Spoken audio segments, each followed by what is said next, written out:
So hello and welcome, my name is Vijay. आप सभी लोगों का बहुत बहुत स्वागत इस ई पाठशाला की वीडियो लेक्चर सीरीज़ में। अगर आप सभी लोग क्लास 9 की हिस्ट्री ई पाठशाला से करना चाहते हैं तो आप सही वीडियो पे आए हैं। हम चैप्टर पढ़ रहे थे पेस्टोलिस इन द मॉडर्न वर्ल्ड, यानी कि आधुनिक विश्व में चरवाहों के बारे में। पार्ट 3 है वीडियो लेक्चर सीरीज़ का, ये लास्ट पार्ट होगा। इस चैप्टर के रिगार्डिंग में हमने 2 पार्ट पहले से करे हुए हैं। अगर आपने वो नहीं देखा है तो वीडियो के डिस्क्रिप्शन में लिंक है, जाइए वॉच आउट करिए, देखिए।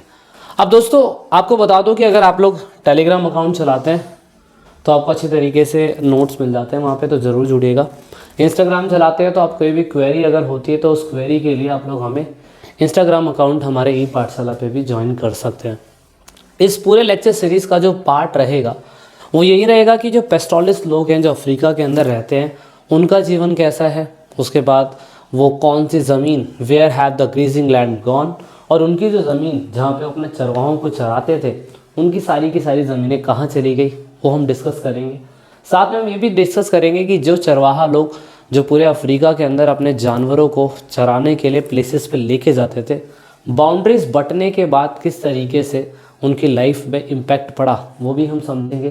साथ में हम ये भी देखेंगे कि जब उनके चारागाह सूख जाते थे तो उनकी लाइफ किस तरीके से बीतनी थी, एंड एट द एंड क्या सभी चरवाहों के ऊपर, क्या सभी चरवाहों की ज़िंदगी पे एक जैसा ही प्रभाव पड़ा जैसा इंडिया के अंदर हमें देखने को मिल रहा था। तो स्टोरी हाल फिलहाल शुरू होती है बिल्कुल इंडिया की तरह ही।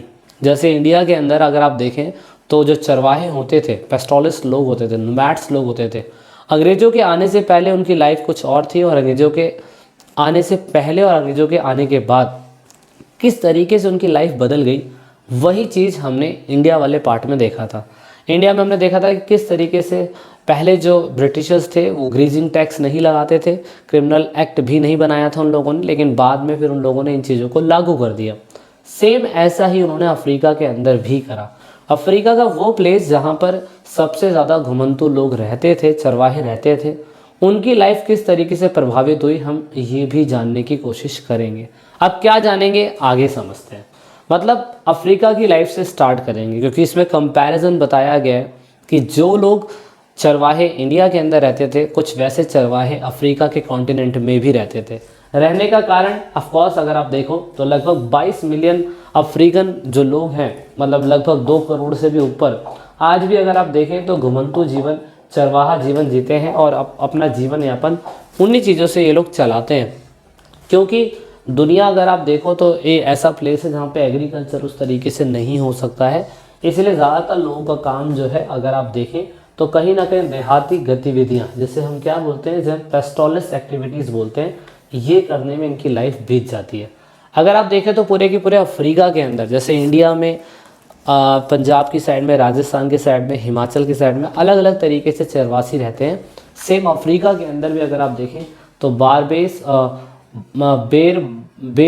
बेरबर्स, मसाई, सोमाली, बोरन और तुर्काना, ये सारे लोग अगर आप देखें तो सारे के सारे लोग जो हैं कम्युनिटी है जो पेस्टोलिस यानी कि एक्टिविटीज़ करती हैं। हाल फिलहाल आपने इन व्यक्ति को ज़रूर देखा होगा, इंस्टाग्राम पे बड़े फेमस है। तो ये भी उन्हीं चरवाहों में से एक है जो मॉडर्न समय में थोड़ा बदल गई हैं। तो आजकल तो टिकटॉक पे काफ़ी करोड़ों रुपए कमा रहे हैं।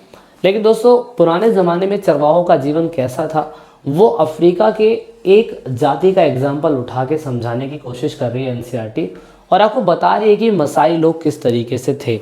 अब जितने भी अगर आप बात करें क्या कहते हैं आपके मतलब चरवाहों के बारे में, तो अगर आप देखें तो उनका काम क्या होता था। उनका काम था animals, cattles, goats, sheeps, donkey, ये सारी चीज़ों की ये लोग क्या करते थे, ये सारी की सारी चीज़ों की उस टाइम पीरियड पे ये कहीं ना कहीं इनको पाला करते थे। और पालने के साथ साथ अगर आप देखो तो ये लोग मिल्क बेचते थे, उनसे उनका मीट, एनिमल की स्किन और ऑफकोर्स उनसे प्राप्त ऊन, इनसे ही इनका जीवन यापन चलता था, क्योंकि खेती उस तरीके से नहीं हो सकती थी, जिसका एग्जाम्पल हमने देखा था। कुछ लोग ट्रांसपोर्ट का काम करते हैं, छोटा मोटा काम धंधा कर लेते हैं, उसके माध्यम से ये लोग करते हैं। खेती की एक्टिविटी से लोग, कुछ लोग जुड़े होते हैं और कुछ लोग सिर्फ यही काम करते हैं। अगर आप मैप की तरफ फोकस करें तो मसाई लोगों के बारे में बताया गया, मैप के अंदर एनसीईआरटी में ये वाला चीज़ फोकस करवाया गया। और अगर आप ये वाला पार्ट देखें तो इस वाले पार्ट के अंदर कुछ हिस्सा केनिया का है और कुछ हिस्सा तंजानिया का है। बताया गया है कि मसाई जो लोग थे, मसाई जो जनजातियाँ थी, कुछ केनिया के अंदर 3 लाख लगभग रैंडमली है, और दूसरा 1.5 लाख लगभग तंजानिया के अंदर ये लोग रहते हैं। ये वो दौर था जिस टाइम पीरियड पे अमेरिका ब्रिटेन के लोगों ने इसे अपनी कॉलोनी बना रखा था, और उस टाइम पीरियड पे यहाँ के लोगों पे क्या प्रभाव पड़ा उसे थोड़ा सा समझाने की कोशिश एनसीईआरटी आपको कर रही है। अच्छा, तो मसाई का एग्जाम्पल है। थोड़ा सा और पास्ट में अगर हम चलते हैं तो पास्ट में सिचुएशन कैसी थी। अगर आप देखो तो एनसीईआरटी एक पिक्चर छाप देती है गंदी सी, जो असल में समझ में नहीं आ रहा है कि उन्होंने कहाँ से उठाई है, लेकिन ऑफ कोर्स ये आपको माउंटेन दिखाई दे रहा है, वो एक अच्छी बात है जिसने ये फ़ोटो खींची है। अगर आप देखो तो मसाई लोग मक्का, चावल, आलू, गोभी ऐसी चीज़ें उगाया करते हैं और उन्हीं पे ये लोग निर्भर रहते हैं। काफ़ी गरीब जनजाति है। फसल उगाने के लिए ज़मीन पर उन्हें हल चलाना पड़ता है, ज़मीन खेती करनी पड़ती है इन लोगों को, और उस लेवल तक इनका जीवन यापन नहीं हो पाता है। इस तरीके से अगर आप देखो तो शुरुआती समय में कहीं ना कहीं जो प्लेस अभी हमने एनसीईआरटी में अंडरलाइन करा था, तो आप देखेंगे वही प्लेस है जिसमें से कुछ प्लेस ब्रिटेन के लोगों ने कैप्चर करा हुआ था और कुछ प्लेस जो था आपके जर्मन्स के लोगों ने कैप्चर किया हुआ था पुराने ज़माने में। लेकिन अगर आप बात करें प्रथम विश्व युद्ध 1914 के टाइम पीरियड में देखोगे अगर, तो 1919 तक आते आते ये जो तंजानिया है उसका पुराना नाम जो है अजीब सा है, आप पढ़ लीजिएगा, समझ लीजिएगा क्या है। तो ये बताया जा रहा है कि ये वाला प्लेस भी ब्रिटिशर्स के नियंत्रण में आ चुका था, ब्रिटिशर्स के अंडर कंट्रोल में आ चुका था। और फिर कई सालों के बाद जाके जब हमारा भारत देश आज़ाद हुआ तो तंजानिया को भी आज़ाद करा गया था 1964 के अंदर जाके, जब उन्होंने उस समय पे यहाँ पे जंजीबार करके एक जगह है उनसे इन्होंने अलायंस करा, और उसके बाद ये देश आज़ाद हुआ 1964 में। लेकिन दोस्तों क्योंकि हमें तो ये जानना है कि जो पूरे के पूरे आपके मसाई लोग थे उनका जीवन यापन कैसा था, तो वो समझते हैं थोड़ा सा। तो अगर कॉलोनियल रूल से पहले यानी कि ब्रिटेन के रूल से पहले अगर हम देखें तो मसाई लोगों के पास बहुत बड़ा स्ट्रेच लैंड था, बहुत बड़ी ज़मीन थी। केनिया के लोग तंजानिया में जा सकते थे, तंजानिया के लोग केनिया में जा सकते थे। ब्रिटेन के लोगों का उस समय कंट्रोल नहीं था, तो उनके पास बहुत बड़ा ज़मीन था जहाँ पे वो अपने मवेशियों को चरा सकते थे। ब्रिटिशर्स के आने के बाद इनकी ज़मीन पे कहीं ना कहीं नियंत्रण हो गया, और नियंत्रण होने के बाद फिर आप देखोगे मसाई लैंड कट डाउन हो गया हाफ में। मतलब हाफ में कैसे कट डाउन हो गया, 1885 के टाइम पीरियड में हाफ कट डाउन हो गया। तो कुछ प्लेस केनिया में चला गया और कुछ प्लेस तंजानिया के अंदर चला गया, और ये वो प्लेस है जहाँ पे मसाई लोग ज़्यादातर रहते थे। तो आप देख सकते हो लेक विक्टोरिया करके ये है, जिसकी वजह से आप देखोगे पूरी तरीके से आधा कंट्रोल ब्रिटिशर्स के हाथ में आ गया और आधा कंट्रोल जर्मन्स के हाथ में आ गया। इस तरीके से ब्रिटिशर्स की ज़मीन जो थी from the late 19th century अगर आप देखो तो local pastoralist community were encounter by the British government to expand the cultivation.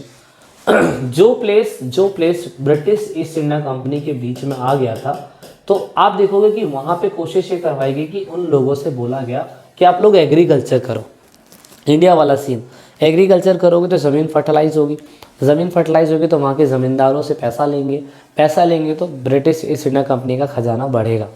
अब जब बोला गया कि आप लोग एग्रीकल्चर को क्या कहते हैं ज़्यादा बढ़ाइए, तो स्थानीय किसानों को कहा गया कि आप एग्रीकल्चर करिए। और जब एग्रीकल्चर करने की शुरुआत हो गई तो आप देखोगे agriculture neighbour before the colonial rule the situation had change now. अब यहाँ पे जहाँ पहले मसाई जो लोग थे, जो जिनका डोमिनेंस ज़्यादा था, जिनके पास ज़्यादा मात्रा के अंदर अगर आप देखेंगे तो उनके पास भेड़ बकरियाँ थी और उन्हीं की ही ज़्यादा चलती थी। और अंग्रेज़ों के आने के बाद अब एग्रीकल्चर का प्रमोशन ज़्यादा हो गया, तो एग्रीकल्चर के लोगों की ज़्यादा चलने लगी, और मसाई जो लोग जीव जंतुओं को पालते थे और उससे अपना जीवन यापन करते थे, अब उनकी हालत ख़राब होगी। अब उनकी हालत ख़राब होगी तो यहाँ पे क्या हुआ, यहाँ पे बाजी पलट गई पूरी तरीके से।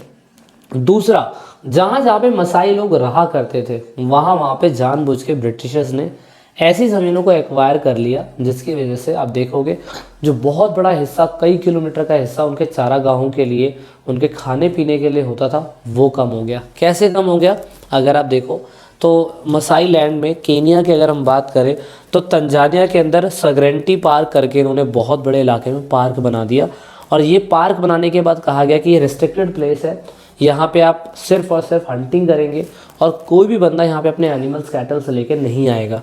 दूसरा, केनिया के अंदर अगर आप देखो तो यहाँ पे मसाई मारा एंड शंभू संबुरू नेशनल पार्क केन्या के अंदर बनाया गया।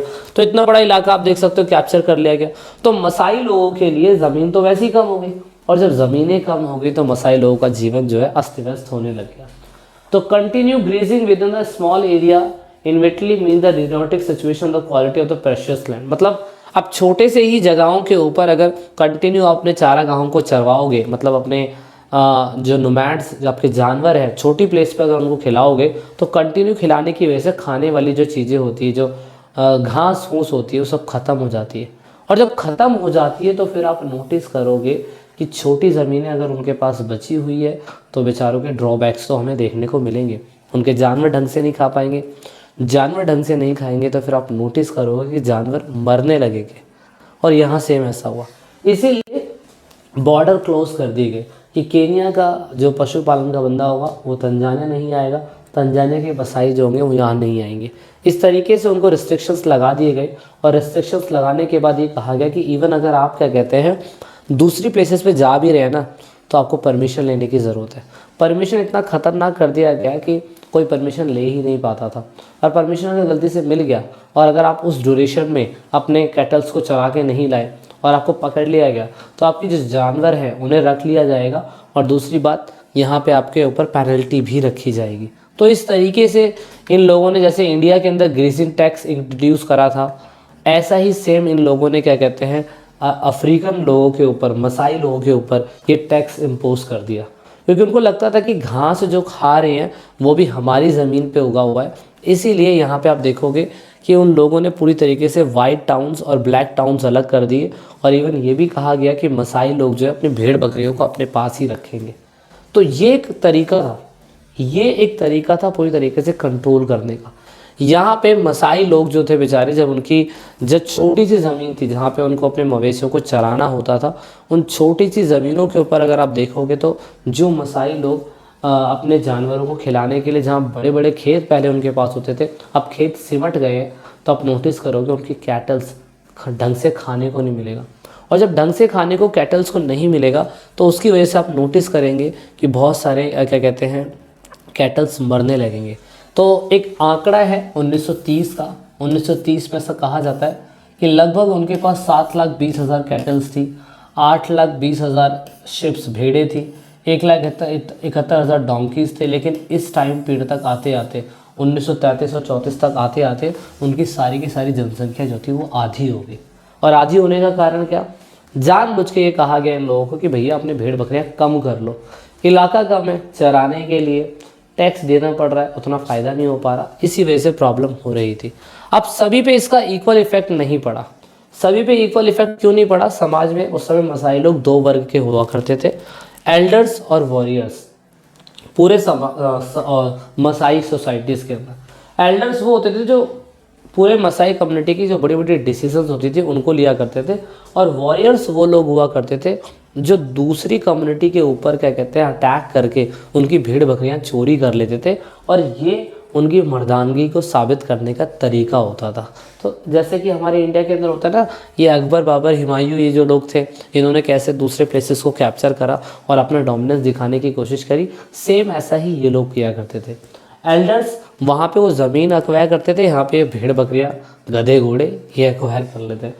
तो एल्डर्स का मेन काम है कम्युनिटी का मेन डिसीजन लेना, और जबकि वॉरियर्स का मेन काम है कि दूसरे इलाकों पे अटैक करना और उस इलाके की जितनी भी चीज़ें हैं, इंपॉर्टेंट चीज़ें हैं, उनके जीने के लिए ज़रूरी थी।